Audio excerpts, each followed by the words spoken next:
चाय बनाने तो आता ही नहीं है तो चाय बेचेगा कहाँ से? तो इसलिए ये ढोंगी को अब एक्सपोज करने की जरूरत है। नरेंद्र मोदी जी के 10 साल के शासनकाल में जितना रोजगार इस देश से खत्म किया गया है उतना आजादी के बाद से आज तक नहीं खत्म किया गया। जब ये मुख्यमंत्री बने गुजरात के, तब इन्होंने अपने समाज को पिछड़ा वर्ग में शामिल कर लिया। ये तो डुप्लीकेट है, ये ओरिजिनल कहाँ से आ गया? नमस्कार, मेरा नाम आलोक है। आप लाइव स्ट्रीम देख रहे हैं। जेडीयू के राष्ट्रीय अध्यक्ष ललन सिंह आज प्रधानमंत्री नरेंद्र मोदी पर खूब जमकर बरसे हैं। उन्होंने ये कहा है कि 8 सालों से प्रधानमंत्री हैं, 16 करोड़ रोजगार कहाँ गया, हिसाब दिए हैं कभी जनता को? बहुत सारे वादे किए थे, 15-15 लाख रुपए क्या गरीबों के अकाउंट में आ गए? और इसके अलावा जो बड़ा हमला बोला है ललन सिंह ने, जेडीयू के राष्ट्रीय अध्यक्ष ने पूछा है कि चाय बनाने आता है, चाय बेचने की बात करते हैं, ढोंगी तक कह दिया है प्रधानमंत्री नरेंद्र मोदी को। क्या कुछ कह रहे हैं जेडीयू के राष्ट्रीय अध्यक्ष ललन सिंह, जरा सुनिए। बहुत अच्छा काम किया है पवन चंद्रवंशी जी, जो भारतीय जनता पार्टी को छोड़कर आज इस पार्टी में आ गए। आप लोगों का जगह उधर है नहीं, वो बड़ा गड़बड़ जगह है। भारतीय जनता पार्टी का जो चरित्र है ना, वो चरित्र बहुत गड़बड़ है। हाथी का 2 दांत होता है, वो खाने वाला है, वो दिखाने वाला। उसका एगो दिखाने वाला था। अब बताइए ना, 2014 के चुनाव में इस देश के आदरणीय प्रधानमंत्री नरेंद्र मोदी जी पूरा देश भर में घूम कर कहे कि हम अति पिछड़ा है, हम अति पिछड़ा है। अरे गुजरात में अति पिछड़ा है? गुजरात में अति पिछड़ा नहीं है, गुजरात में पिछड़ा वर्ग है। ये उस पिछड़ा वर्ग में भी नहीं थे। जब ये मुख्यमंत्री बने गुजरात के, तब इन्होंने अपने समाज को पिछड़ा वर्ग में शामिल कर लिया। ये तो डुप्लीकेट है, ये ओरिजिनल कहाँ से आ गया? अभी डुप्लीकेट आदमी घूम घूम के पूरा देश भर में कह रहे हैं कि हम अति पिछड़ा से आते हैं। अब ये आप बोल सकते हैं, हम नहीं बोलते हैं, हम डुप्लीकेट कर रहे हैं, इसलिए है नहीं। लेकिन आप कहते हैं वोट के लिए कुछ भी करते हैं। अब आजकल देखते नहीं है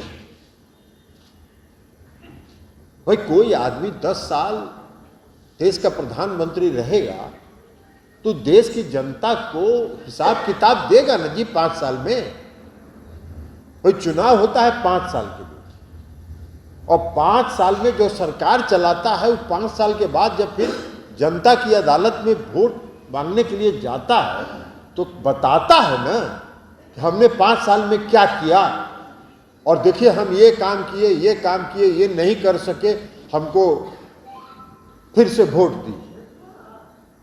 कभी आज तक सुने हैं कि नरेंद्र मोदी कभी जनता के बीच जाके कहे हो कि हमने कौन कौन काम किया है? नहीं, कोई काम का चर्चा नहीं होगा। देश में महंगाई बढ़ रही है, देश में बेरोजगारी बढ़ रही है, जो रोजगार है उसको भी खत्म किया जा रहा है।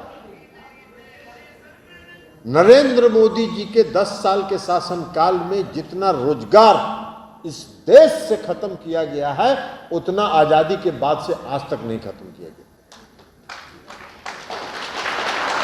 तो रोजगार आप दे नहीं रहे, महंगाई पर आप नियंत्रण नहीं कर पा रहे हैं, इस पर चर्चा तो कीजिएगा नहीं। तो चर्चा कौन सी पर करिएगा कि चीता ले आए? पूरा 3 दिन तक टीवी चल रहा है, चीता आ गया, विदेश से चीता आ गया। अरे चीता क्या, इस देश का जनता चीता का फोटो देख के भूख मिटाएगा? है भाई, नीतीश कुमार जी बिहार के मुख्यमंत्री हैं, 17 वर्षों से मुख्यमंत्री हैं, तो हर बार चुनाव में जाते हैं ना जी, और चुनाव में कहते हैं ना कि बिहार की जनता को हमने ये वादा किया और इस वादा को हमने पूरा किया। 2015 में उन्होंने कहा ना कि 7 निश्चय योजना हम लागू करेंगे, और 2020 तक 7.5 योजना को उन्होंने, 7 निश्चय की योजना को उन्होंने लागू कर दिया। 2005 में उन्होंने कहा कि हम न्याय के साथ विकास करेंगे, तो न्याय के साथ विकास उन्होंने करके दिखाया। पटना के गांधी मैदान में उन्होंने कहा, बिहार में बिजली की स्थिति बहुत खराब थी उसमें, पटना के गांधी मैदान की आम सभा में उन्होंने में कहा, झंडा फहराते हुए, और ये कहा कि बिजली में अगर दिखने वाला परिवर्तन नहीं हम कर पाए तो हम चुनाव में जनता से, बिहार की जनता से वोट मांगने नहीं जाएंगे। ये साहस है क्या किसी भी मुख्यमंत्री को? कोई भी राजनेता ये साहस करता है कि अगर हम नहीं कर पाए अपने किए गए वादे को तो हम वोट नहीं मांगेंगे? नरेंद्र मोदी ये कभी कहते हैं कि हम जो वादा किए थे देश की जनता को वो हम नहीं किए होंगे तो हम वोट नहीं मांगेंगे? और भाई आप तो कहे थे कि हर गरीब के खाता में 15 लाख 20 लाख पहुंचा देंगे, कहे थे कि नहीं कहे थे? अरे कहे थे कि नहीं? रामकुमार मंडल जी आप तो घूमते थे ना जी, कहे थे कि नहीं कहे थे? वो कहे थे ना कि हर साल 2 करोड़ लोगों को रोजगार देंगे।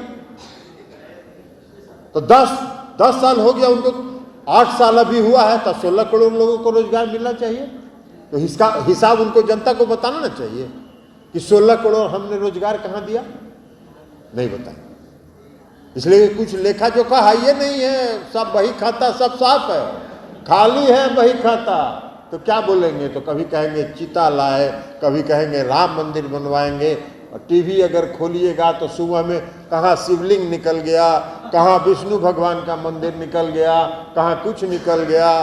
एगो उनके प्रतिनिधि के रूप में उन्हीं का है पुरी जी बैठल हैं, ये भी वही काम करते हैं। चाय बनाने तो आता ही नहीं है तो चाय बेचेगा कहाँ से? चाय बनाने आता है उनको? तो इसलिए ये ढोंगी को अब एक्सपोज करने की जरूरत है। अधिकार तो नीतीश कुमार, आप तो सरकार बनाए हुए हैं ना, अभी केंद्र की सरकार है ना। केंद्र की सरकार में कितना मंत्री है, कितना मंत्री है बिहार से? 6-7 मंत्री। कई गो अति पिछड़ा को मंत्री बनाया हुआ? एक भी नहीं है। और हमारे जनता दल यूनाइटेड के 16 सांसद हैं और 16 में 5 अति पिछड़े वर्ग के लोग हैं। तो ये है नीतीश कुमार जी की सोच और ये है आपकी सोच, दोनों में आसमान जमीन का अंतर है। तो इसलिए साथियों आज आप इस पार्टी में शामिल हुए,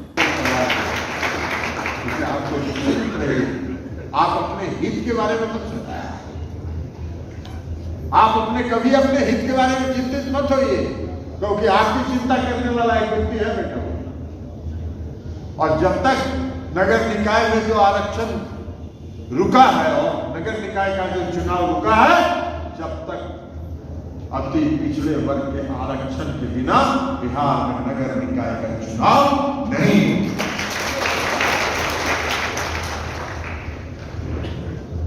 इसलिए नीतीश कुमार जी कमिटेड है, नीतीश कुमार जी कटिबद्ध हैं, नीतीश कुमार जी उसके लिए समर्पित हैं। और जो व्यक्ति समर्पित है, जो आपके लिए एक नेता जो समर्पित है, तो फिर अपने हित की चिंता मत करिए, अति पिछड़े वर्ग को सिर्फ जागृत करने का काम करिए और उनको सजग करिए, जगाते रहिए, जागते रहो, नहीं तो ये